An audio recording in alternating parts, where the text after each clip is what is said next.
Pag-aaralan ni Pangulong Bongbong Marcos ang posibleng epekto sa ekonomiya ng 200 pisong aumento sa arawang sahod ng mga manggagawa.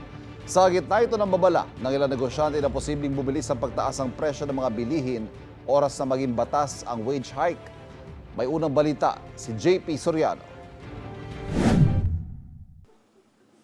Sa nakaraang 6 na administrasyon, di pa lumalagpas ng 200 pesos ang aumento sa arawang minimum wage sa Metro Manila. Kaya ang 200 pesos na panukalang minimum wage hike na pumasa sa Kamara sa ikatlong pagbasak inaabangan ng mga minimum wage earner, gaya ni Jerry. Mahigpit sir, hindi kaya.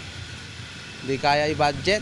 Halos mangutang ka pa sa iba para lang makatustos sa Para maisabatas, kailangang pag-isahid sa Bicameral Conference Committee ang mga bersyon ng Kamara at Senado. Nauna nang nagpasa ang Senado ng 100 pesos na minimum wage hike. Mas mabilis naman kung i-adapt na lang ng isa sa kanila ang panukala ng kabilang kapulungan para maidiretso na kay Pangulong Bongbong Marcos sa susunod na linggo na mag-a-adjourn ang 19th Congress. Alinlangan si Senate Committee on Labor Chairman Joel Villanueva kung ang House version ang i-adopt. Baka raw i-veto ito ng Pangulo at hindi matuloy.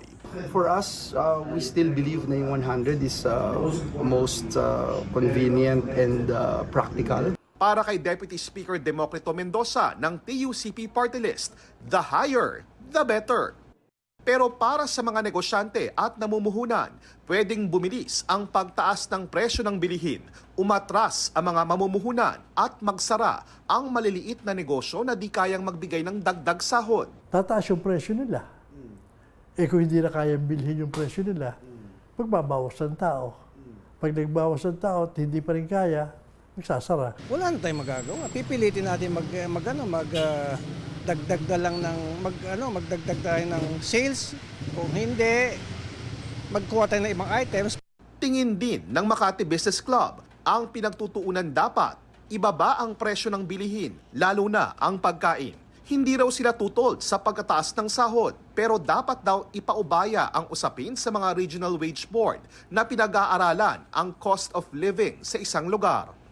Ayon naman sa Philippine Chamber of Commerce and Industry, ang mga nasa formal sector lang ang makikinabang sa aumento sa sahod. Pero ang dagdag presyo sa bilihin na posibleng idulot nito, mararamdaman din nila at ng mga manggagawa sa informal sector. Ayon sa Malacanang, pag-aaralan ng Pangulo ang panukala. Nais po ng Pangulo na maibigay kung ano po ang makakabuti sa mga manggagawang Pilipino.